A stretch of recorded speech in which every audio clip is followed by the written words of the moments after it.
क्या court maintenance और alimony working ladies को भी दिलवाती है? तो आज के इस वीडियो में आपके इन्हीं सवालों के जवाब मिलने वाले हैं।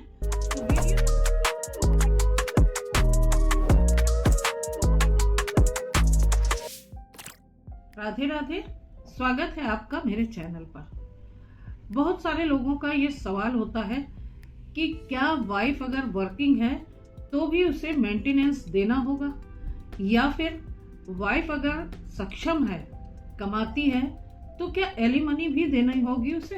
क्या कोर्ट मेंटेनेंस और एलिमनी वर्किंग लेडीज को भी दिलवाती है? तो आज के इस वीडियो में आपके इन्हीं सवालों के जवाब मिलने वाले हैं।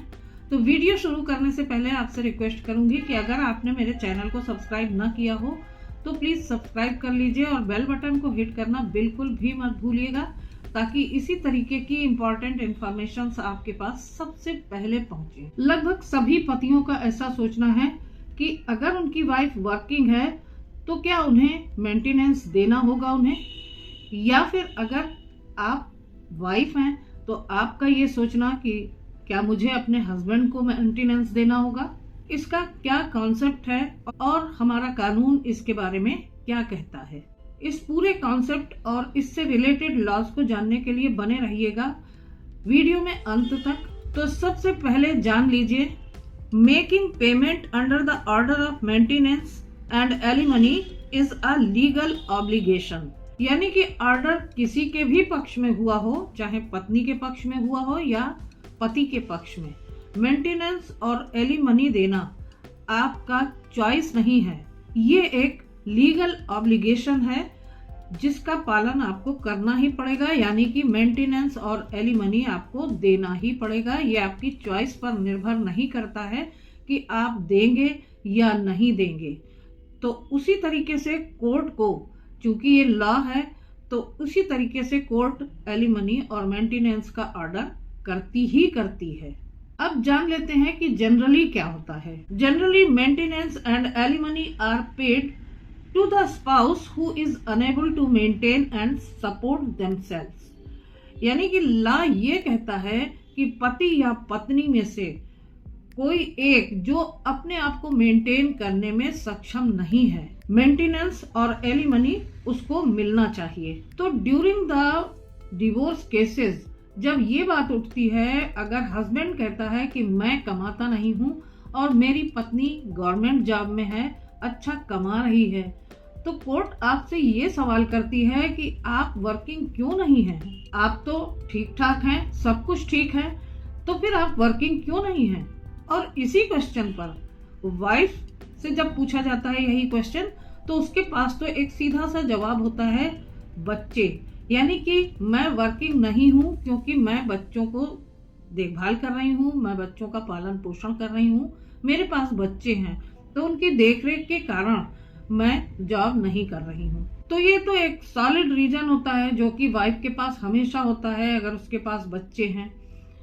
दूसरे इसी क्वेश्चन पर हस्बैंड अटक जाता है क्योंकि उसके पास ऐसा कोई सॉलिड रीजन नहीं होता, यानी हस्बैंड के पास ऐसा कुछ कहने के लिए कोई सॉलिड रीजन नहीं होता। तो जनरली क्या होता है कि हस्बैंड को ही वाइफ को मेंटेनेंस और एलिमनी देने का आदेश किया जाता है कोर्ट के द्वारा। तो जनरली इसी कारण से वाइफ को ही मेंटेनेंस और एलिमनी ग्रांट की जाती है कोर्ट के द्वारा। लेकिन अब समय बहुत बदल चुका है, बहुत तेजी से सोशल और इकोनॉमिकल चेंजेस आ रहे हैं सोसाइटी में, यानी कि आज के युग में महिलाएं भी पुरुषों के समान जॉब कर रही हैं, अच्छा पैसा कमा रही हैं, बड़ी बड़ी जिम्मेदारियां उठा रही हैं। तो इन सारी चीजों को देखते हुए आज बहुत सारे ऐसे फैसले भी हुए हैं जिनमें पत्नी को ये आदेश दिया गया है कि वो अपने पति को मेंटेन करे, यानी कि मेंटेनेंस और एलिमनी वो पति के हक में ग्रांट हुआ है। तो समय अब बहुत बदल गया है, जैसा कि जनरली शुरू से होता आ रहा था कि पुरुष ही मतलब पति ही अपनी पत्नी को एलिमनी और मेंटेनेंस देता रहा है।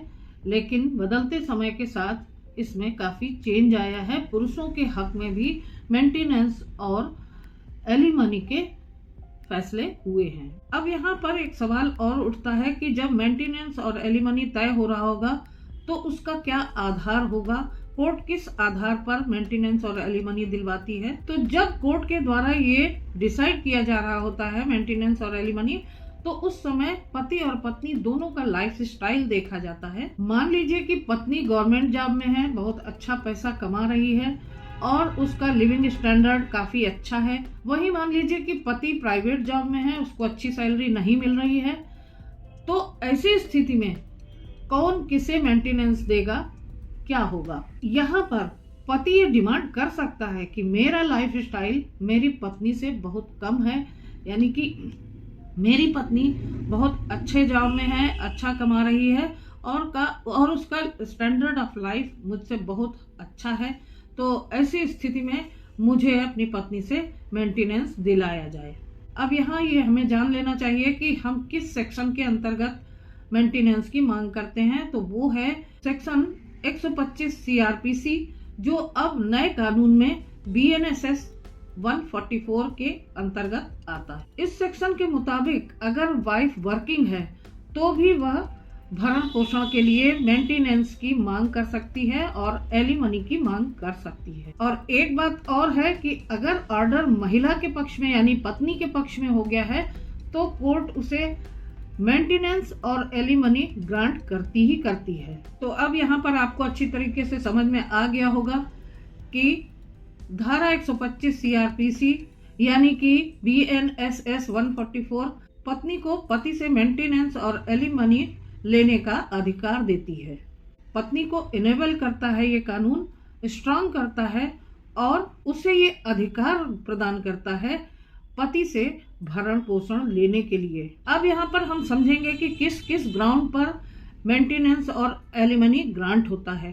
तो ऐसे कुछ आधार हैं। तो पहला है कि पति और पत्नी दोनों को मिलाकर कितनी मंथली इनकम हो रही है, जो कि बिना टैक्स कटे हुए है, यानी कि बिना टैक्स कटे पति और पत्नी की कुल इनकम कितनी है मंथली। और दूसरा ग्राउंड है एजुकेशन ऑफ बोथ स्पाउसेस, यानी कि पति और पत्नी दोनों की क्वालिफिकेशन क्या है, उन्होंने कितनी पढ़ाई की है और कितनी क्षमता है उनमें अर्न करने की यानी कि कमाने की। और तीसरा ग्राउंड है number of years of marriage, यानी कि कितने सालों पहले उनकी शादी हुई है और वो कितने सालों से साथ रह रहे हैं। और चौथा ग्राउंड है number of children and child custody. तो ये 4 आधार हैं, 4 ग्राउंड्स हैं जिनके आधार पर एलिमनी या मेंटेनेंस तय करती है कोर्ट। तो उम्मीद करती हूँ कि आपको आपके क्वेश्चंस का आंसर मिल गया होगा कि मेंटेनेंस और एलिमनी को लेकर हमारा कानून क्या कहता है। अगर इससे रिलेटेड कोई आपकी क्वेरीज हो तो आप कमेंट बॉक्स में मुझे लिखकर पूछ सकते हैं, और अगर कोई परेशानी हो तो उसको भी आप कमेंट बॉक्स में लिखकर पूछ सकते हैं। ऐसी ही लीगल इंफॉर्मेशंस के लिए मेरे चैनल को सब्सक्राइब कर लीजिएगा और ज़्यादा से ज़्यादा शेयर कीजिएगा, क्योंकि बहुत से लोग इस बारे में अभी अनभिज्ञ हैं, उन्हें नहीं मालूम है इसके बारे में। तो फिर मिलती हूँ अगले वीडियो में एक नई जानकारी या एक नए जजमेंट के साथ। तब तक के लिए आपको राधे राधे।